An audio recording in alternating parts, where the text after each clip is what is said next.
नमस्कार दोस्तों, इतिहास गवाह है में आपका स्वागत है। आज हम वापस से थोड़ा डिटेल में डिस्कस करेंगे नव साम्राज्यवाद, न्यू इम्पीरियलिज्म, और मैंने इसके कारण बस एक लेवल पे बता दिए थे। आज we will start by deep diving into some of those reasons.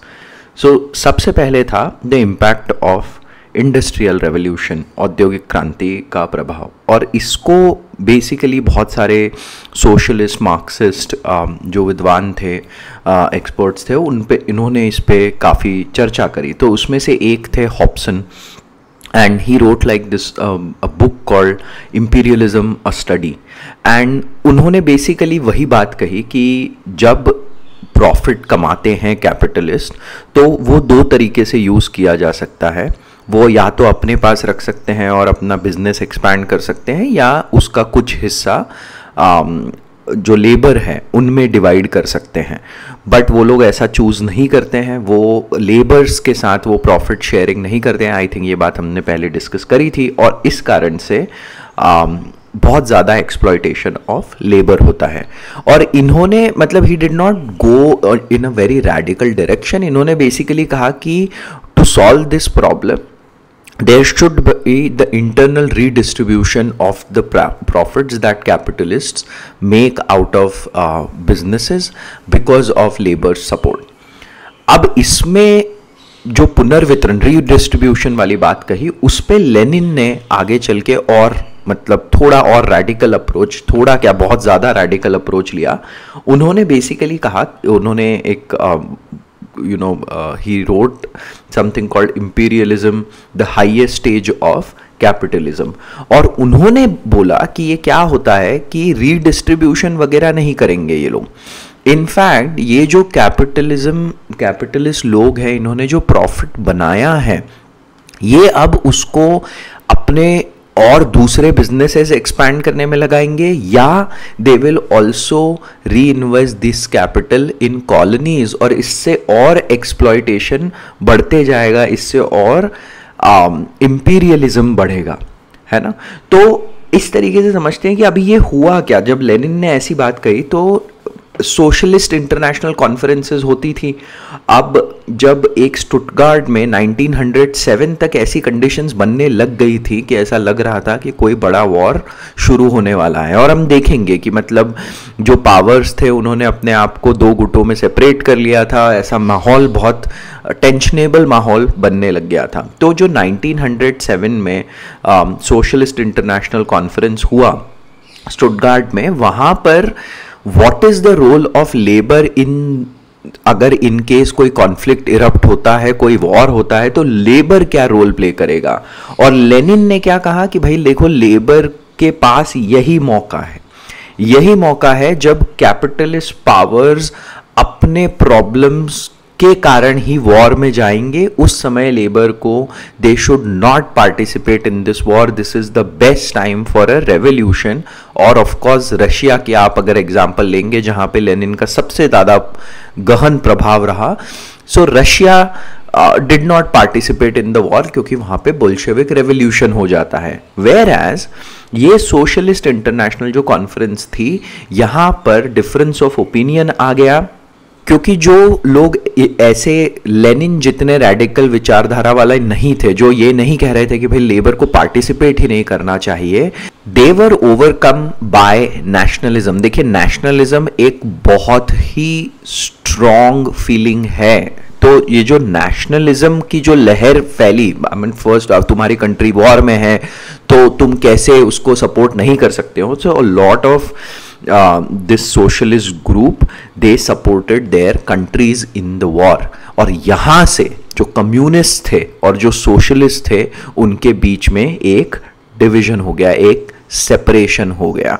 तो वर्ल्ड वॉर वन एक ऐसा जंक्चर था जहाँ से कम्युनिस्ट और socialist they separated. Communist being radicalist, extremist, कि भाई लेबर को इस वॉर में सपोर्ट ही नहीं करना चाहिए, where as socialist being people who were saying कि नहीं, वॉर में तो सपोर्ट करा जा सकता है।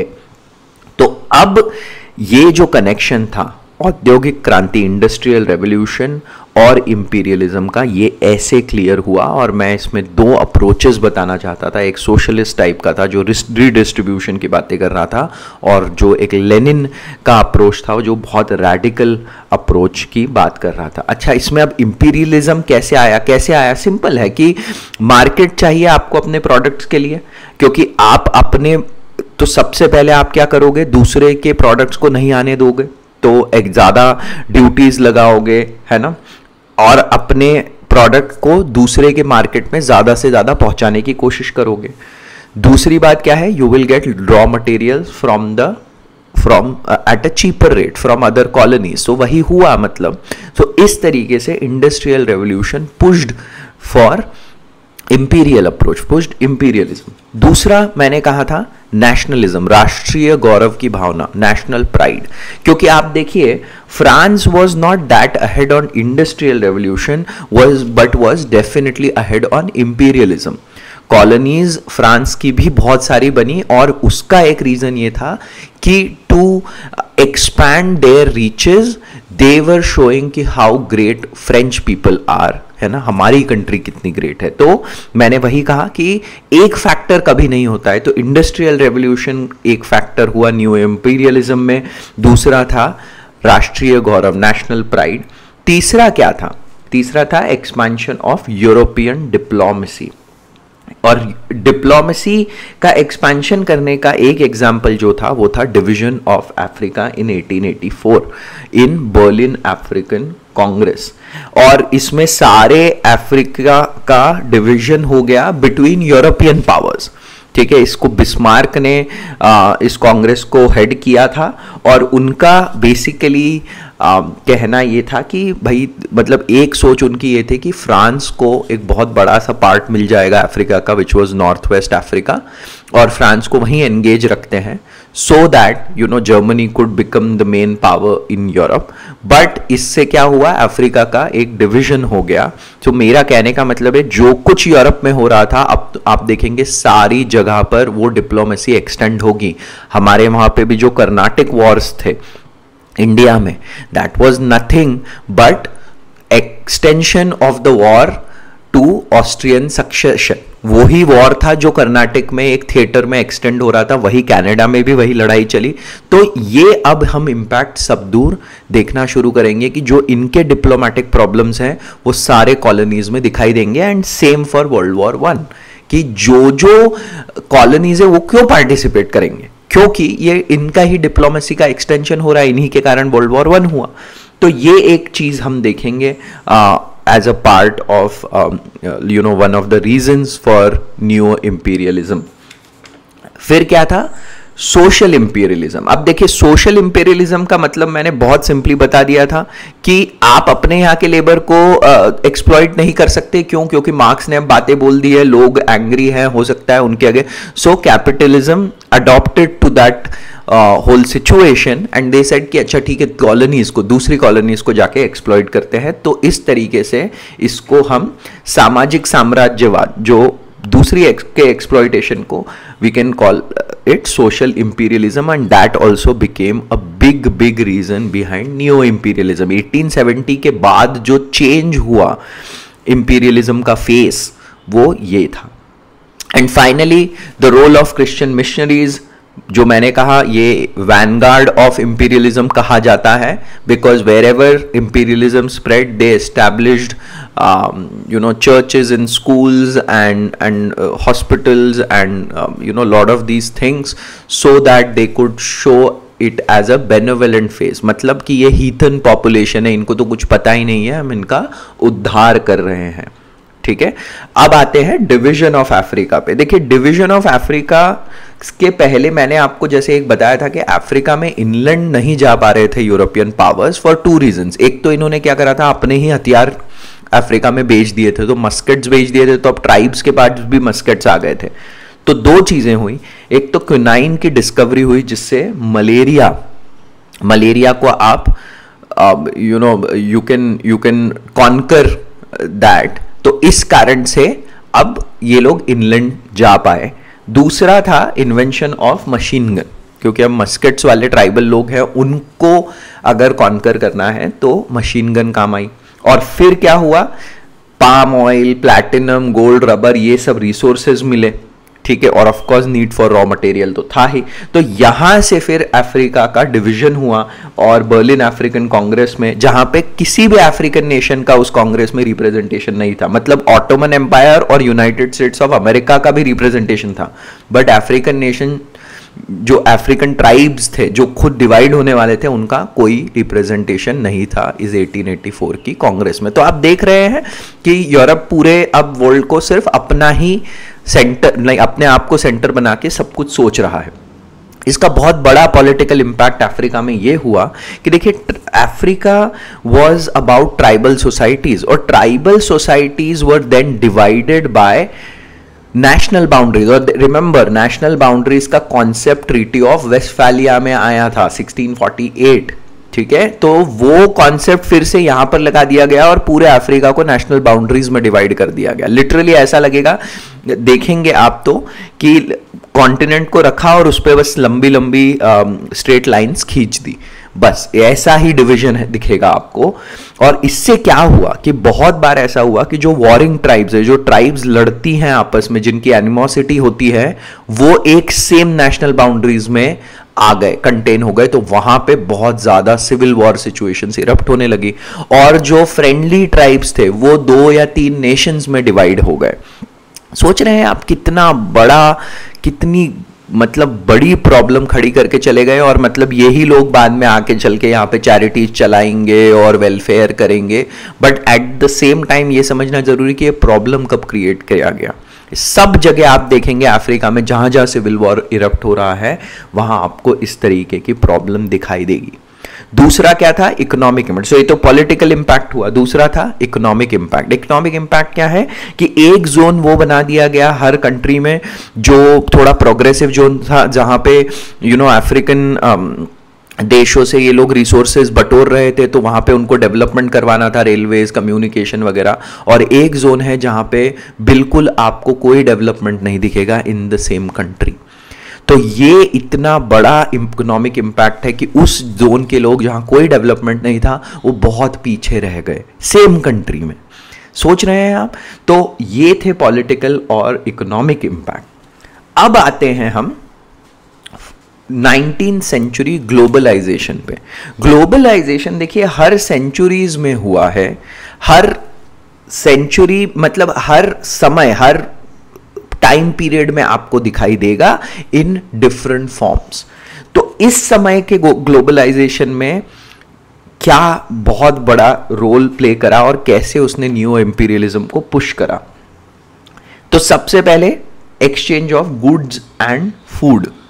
देखिए, इंक्रीज इन पॉपुलेशन पे फोकस किया जाए, अगर यूरोप का पॉपुलेशन इंक्रीज हुआ 18th सेंचुरी में, तो इनको बहुत सारा फूड प्रोडक्शन का जरूरत था। तो देन इन्होंने क्या करा, Asia, Africa, America and Australia, यहां से फूड प्रोडक्शन पे फोकस किया, ठीक है। Then rate of industrialisation increase, तो भाई इनको रॉ मटेरियल्स चाहिए थे, तो अपने कॉलोनीज से इन्होंने रॉ मटेरियल्स को एक्सपोर्ट करना शुरू करा। दूसरा, कैपिटल एक्सचेंज, माल के आने जाने के लिए development of ports and railways and finding cheap labour in colonies and sending them those that labour to some different places, अपने घरों से बहुत दूर, ठीक है। फिर डेवलपमेंट ऑफ न्यू टेक्नोलॉजीज, इससे भी फिर न्यू इंपीरियलिज्म फैला। कैसे, रेलवे, स्टीम वेसल्स, 1869 में सुएज कैनाल बना दी गई, फिर टेलीग्राम का इन्वेंशन हुआ। And then massive population exchange, 50 million Europeans traveled for work and leisure in these colonies across the world. Slave trade को खत्म कर दिया गया इन 1883, क्योंकि अगेन जैसे ही लिबरल आइडियाज इन सारे यूरोपियन कंट्रीज में आने लगे, तो अपने आप ही बहुत शार्प क्रिटिसिज्म हुआ स्लेव ट्रेड का। कर ये ही लोग रहे हैं अब, ये बहुत मतलब इतना समझने लायक बात है कि इन्होंने ही शुरू करा, इन्होंने ही क्रिटिसाइज करा, उन्होंने ही खत्म किया और फिर उसकी जगह ले आए इंडेंचर्ड लेबर, मतलब उनसे कॉन्ट्रैक्ट साइन करवाते थे और उनको शुगर प्लांटेशंस और माइनिंग एरियाज में भेज देते थे और वो कॉन्ट्रैक्ट साइन करके पूरा उन लोगों को वहां से मूव कर दिया जाता था उनकी फैमिली सहित। तो ये मतलब एक फॉर्म ऑफ स्लेवरी खत्म कर दिया और उसके बाद इंडेंजर्ड लेबर ले आए जो कि कॉन्ट्रैक्ट पे रहते थे। ठीक है, अब दूसरी बात क्या है, ये लेबर क्यों मिल रहा था? क्योंकि कॉलोनीज तो इंडस्ट्रियल रेवोल्यूशन का हिस्सा बन ही नहीं पाई थी, तो उनके जो ट्रेडिशनल बिजनेस थे वो डिस्ट्रॉय हो गए। इंडिया का इज द बेस्ट एग्जांपल। तो वहां पे मैसिव अनएम्प्लॉयमेंट क्रिएट हुआ, तो भाई लोग मजबूरी के कारण तैयार हो गए लेबर बन के कहीं और जाने के लिए। सोच रहे हैं आप? तो ये मतलब it's such a vicious cycle. इन लोगों मतलब यूरोपियन इंडस्ट्रियल रेवोल्यूशन को फ्यूल करने के लिए सब ने उसका प्राइस पे करा, सारे कॉन्टिनेंट्स ने उसका प्राइस पे करा। ठीक है, और अब इसमें हम दो और जगहों को और अच्छे से समझते हैं। जैसे इंडोनेशिया में एक डच कल्चर सिस्टम लाया गया, और डच कल्चर सिस्टम में क्या था कि all farmers had to only grow coffee and sugar, बस।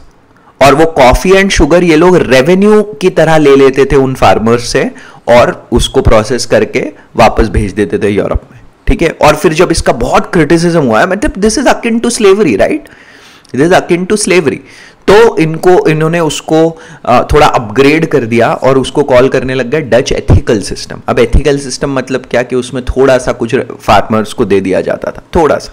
ठीक है, तो उसको सडनली एथिकल सिस्टम कहने लग गए। ठीक है, तो ये इंडोनेशिया में हुआ।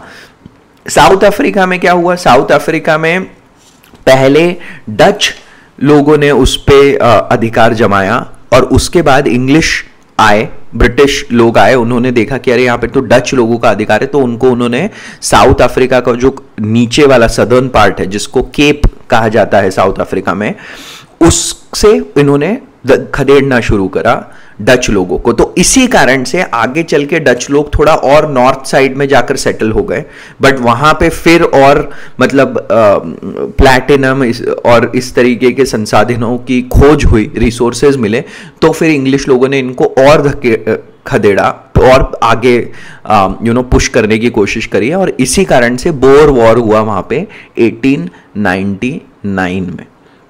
ठीक है, तो ये एग्जाम्पल है साउथ अफ्रीका और इंडोनेशिया का। यहां पर कैसे दिखाई दे रहा था न्यू इंपीरियलिज्म। अच्छा, there is new imperialism of United States of America, है ना। तो यूनाइटेड स्टेट्स ऑफ अमेरिका का मतलब तो इस तरीके से आप समझ सकते हैं, जैसे एक कहावत है हिंदी में, 100 चूहे खाकर बिल्ली हज को चली, कि आप एक्चुअली इंपीरियलिज्म कर रहे हैं बट आप ये दिखा रहे हैं कि अरे हम तो इसलिए कर रहे हैं ताकि इनकी भलाई हो सके, इन लोगों को फायदा मिल सके, है ना। तो वैसे ही यूनाइटेड स्टेट्स ने अपना इंपीरियलिज्म कहां चलाया? फिलीपींस में, कि हम तो फिलीपींस के लोगों का कल्याण करना चाहते हैं। सिमिलरली साउथ अमेरिका में मुनरो डॉक्ट्रिन करके उन्होंने वो चलाया, और इसी के लिए एक रडियार्ड किपलिंग ने वो टर्म दिया है जो आपने शायद सुना होगा, which is white man's burden theory. ठीक है, वो है basically you are trying to justify the imperialism you are implementing in all these places, कि अरे हम तो लोगों का कल्याण कर रहे हैं, हम ऐसा कर रहे हैं। हम कल्याण करने के नाम पे इन कंट्रीज ने इतना इतना रायता फैलाया है सब दूर कि आप दंग रह जाएंगे जान के। कितने ही प्रॉब्लम, कितने नहीं, ऑलमोस्ट एवरी प्रॉब्लम, आप नॉर्थ कोरिया साउथ कोरिया देख लीजिए, आप अफ्रीकन सिविल वॉर्स देख लीजिए, आप आगे चल के मतलब हम और डिस्कस करेंगे साउथ एंड नॉर्थ वियतनाम की सिचुएशन, कंबोडिया, इधर मिडिल ईस्ट में बहुत सारे प्रॉब्लम्स, ये सारे you can track back to these imperialist powers and how they behaved across the world for their own interest. चलिए कोई नहीं, जान लेना बहुत ज़रूरी है ना, क्योंकि हमको भी समझ में तो आए कि कैसे हुआ ये सब। ठीक है, और फाइनली इसमें एक ले आते हैं development of international currency system. अच्छा देखिए, इसमें क्या है कि अब दो अलग अलग करेंसीज में अगर ट्रेड करना है तो उसके लिए कोई एक स्टैंडर्ड लाना पड़ेगा, और इसी के लिए गोल्ड स्टैंडर्ड लाया गया था। गोल्ड स्टैंडर्ड को एकदम समझ लेते हैं जल्दी से। गोल्ड स्टैंडर्ड का मतलब यह है कि everyone will peg their currency to gold. इसका मतलब इस तरीके से समझिए कि अगर $1 में, $1 का मतलब है 5 ग्रेन्स ऑफ गोल्ड, और एक पाउंड का मतलब है 20 ग्रेन्स ऑफ गोल्ड, मतलब pound is 4 times the dollar, एक पाउंड इज $4।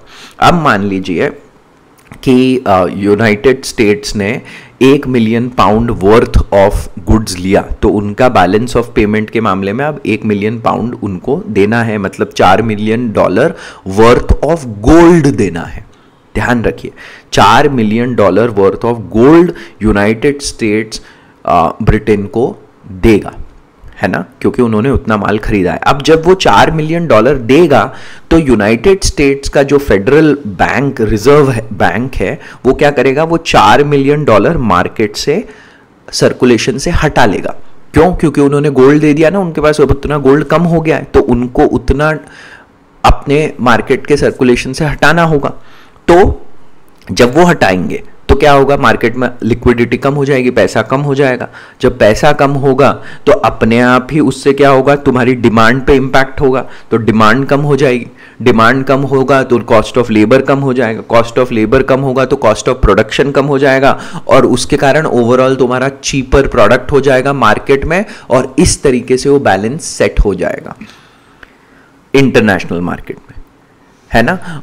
तो ये जो स्टैंडर्ड था ये बनाया गया, और ये काफ़ी मतलब वर्ल्ड वॉर 1 तक चला, उसके बाद it broke down after world war 1। इसके बारे में हम और अच्छे से डिस्कशन करेंगे, फिर आगे चल के ब्रेटन वुड्स स्टैंडर्ड लाया गया।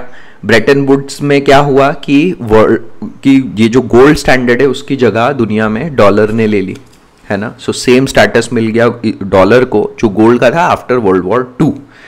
और आप देखेंगे कि पूरा जो कंट्रोल है ये सिर्फ 5-6 कंट्रीज के हाथ में आ गया, US, Germany, Italy, Britain, France and Austria. ये वर्ल्ड वॉर 1 के पहले की मैं बात बता रहा हूं, ये गोल्ड स्टैंडर्ड जब बन गया उसके बाद, ठीक है। तो ये है नियो इंपीरियलिज्म, और कैसे ये फैला अपने सेकंड फेज में, क्या क्या कारण हुए। हमने इसमें अफ्रीका का डिवीजन समझा, हमने इसमें डच कल्चर पद्धति समझी इंडोनेशिया में, हमने इसमें साउथ अफ्रीका की सिचुएशन को समझा, फिर हमने ग्लोबलाइजेशन, 19th सेंचुरी ग्लोबलाइजेशन पे ध्यान दिया, and development of international currency system समझा। बहुत मेरे हिसाब से जब ये एक एपिसोड आप सुनेंगे तो आपको बहुत आश्चर्य होगा, एक लेवल पे गुस्सा भी आएगा, ठीक है, कि कैसे लोगों के हाथ में जब पावर आती है तो how it turns into extremely exploitative tendencies, और ये हमको देखने को मिलता है। तो आज हम यहां पर समाप्त करते हैं नियो इंपीरियलिज्म, और अब आने वाले एपिसोड में we have taken one more step towards world war 1। मैं एक रिवीजन एपिसोड भी रखूंगा जहां मैं सारी चीजें which are leading to world war 1 उसको एक बार रिवाइज करवा दूंगा, so that you are ready before we jump into world war 1। सुनने के लिए आपका बहुत बहुत धन्यवाद। अंटिल नेक्स्ट टाइम, जय हिंद।